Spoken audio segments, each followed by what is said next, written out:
What's going on, everyone? Welcome back to the channel. We got another review. So I'm going to be reviewing Perry Ellis Sky. This was actually a recommendation from one of you guys. You know who you are.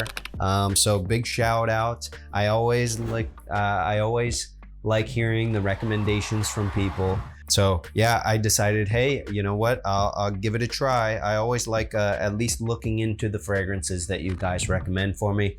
If you have any more recommendations, throw them in the comments. No problem. So yeah, so this was actually released in 2022. So decently new release. I only own one other Perry Ellis. It's like a little mini of, I forget, but it wasn't that good. It wasn't that good. I know Perry Ellis does those Perry Ellis red whatever ones. And those are like Acqua di Gio type clones almost. But this seems like it's kind of going its own way. It doesn't score super well on Fragrantica, but the source, you know, I've talked to this guy, I know this guy, and he's a trusted source. I feel like we have kind of similar tastes. So he said, hey, give it a try, and I ordered one. So I picked this one up for around 30, 35 bucks. I think I got it on Joma Shop. Actually, I definitely got it on Joma Shop, but I'll throw links in the description as always if you're interested. So yeah, so it doesn't score super well on Fragrantica, 3.43. I decided to take a chance anyways.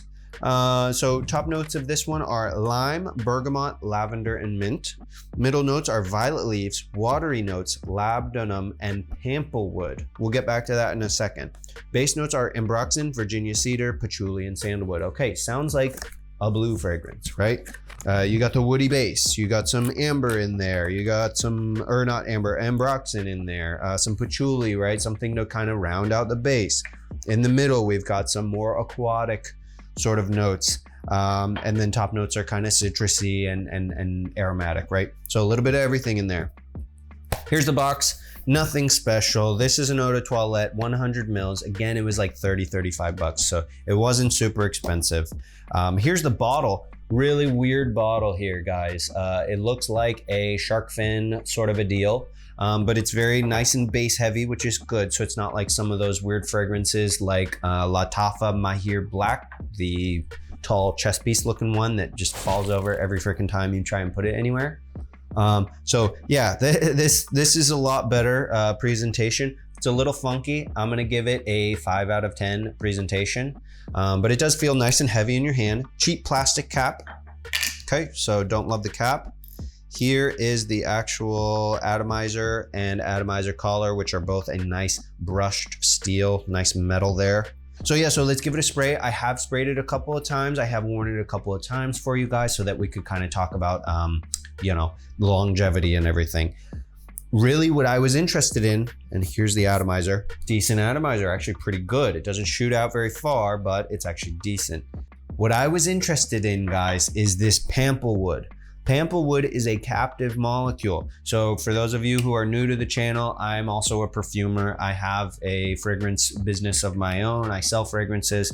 And then I also have a decant website where I sell decants of any of these fragrances that I review for you guys to check out if you're interested but don't want to buy one.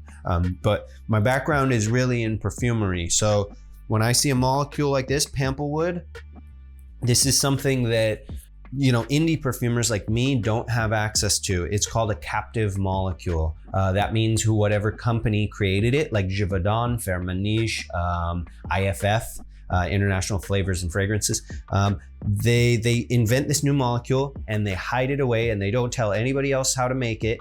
And they also don't patent it because otherwise if they patent it, eventually somebody else is gonna learn how to make it. So they're just kind of like, try and make it if you can. Pamplewood is one of those secret molecules that I can't just buy. I can buy most of them, but I can't buy the captive ones. So this is supposed to be kind of a woody, mossy, grapefruity note, right? Pamplemousse, right? Like a methyl pamplemousse type of thing. It's a Firmenich perfumery ingredient that smells like grapefruit and woody notes. Okay, pamplewood, right? So enough chit chat about that, but that's the main thing that I was like, well, I'm gonna take a chance. I know this guy, and you know, I'm gonna try it out. I want to smell this pamplewood. Okay, so immediately you're hit with the kind of an ivy, sort of a violet leaf note. Very green. Violet leaf is a very green, almost aquatic note. You use it in a lot of aquatic perfumes. You can also use it if you're trying to make a fake bamboo note, right? Because bamboo, there's no bamboo, essential oil. So very, very immediate. You're hit with the citrus and you're hit with the violet leaf. Watery notes, that half of that is just from the violet leaf. The other half is from these weird aquatic, floralizone, aquaflora, things like that, weird stuff. A labdanum, I'm not getting a whole lot of depth from this fragrance. And this is something that I felt when I sprayed it on skin as well. I don't get a whole lot of depth from it. It doesn't smell as blue as I thought it would, but it's still quite, kind of a blue leaning towards summer spring fragrance. This is kind of a fresher lime, bergamot, lavender, mint. I don't get a whole lot of mint. I get some of the lavender for sure. And it's smart that they use lavender. When you use dihydromercenol, one of the main key lavender ingredients that's in every men's fragrance ever pretty much these days, it's also used in those watery accords. So if you want an aquatic, dihydromercenol. Lime? I don't know guys. I don't know about that lime. Yeah, okay, on the very first spray, but this is gone instantly. I had my suspicions.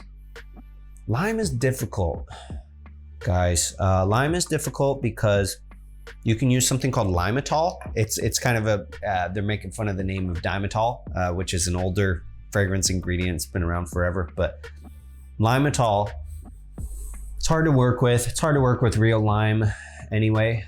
Lime is kind of just a pain in the ass. So maybe a little bit of lime in the beginning, lime, bergamot, it's just a general citrusy. It helps you, it helps develop these middle notes, these water aquatic notes, right? Definitely using Calone, the usual suspects, it's the usual suspects here. Ambroxan is another good one that you can use in aquatics without making it too heavy or too thick or turning it into something more versatile or something that it's not.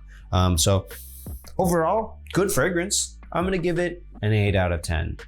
So it's a like, not a love, but I'm actually really glad that I picked it up because for this price, this does punch well above the price point. I bought it for $30. This is probably $60 fragrance. It's kind of more in that range. So it does punch well above its price point, and the amount of juice that you get for it is a pretty good steal. So I'm gonna give it 8 out of 10. It's not perfect. It's not the best fragrance I've smelled, but it is such a solid, basic, spring, summer, freshie that just leaves you feeling refreshed. It leaves you feeling clean. It's kind of one of those clean out of the shower type scents. This would also be a good gym scent. That's almost an insulting thing in the fragrance world, I know. But I mean it in a good way. This is a good, clean gym scent. It's inoffensive, office friendly. This is blind buy friendly. This is probably one of the safest purchases that you can make.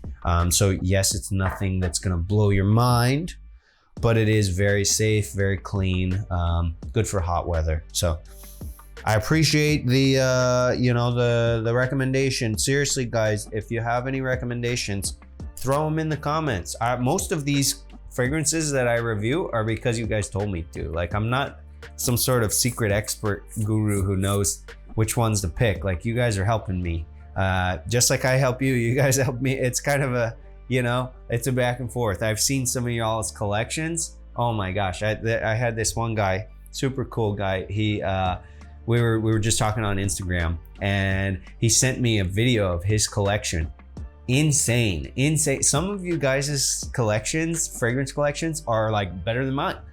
It's wild. So yeah, I'm not I'm experiencing these fragrances for the first time too. So, just trying to share my knowledge or share my, my insights or my perspective, even if I don't really know anything about this specific perfume.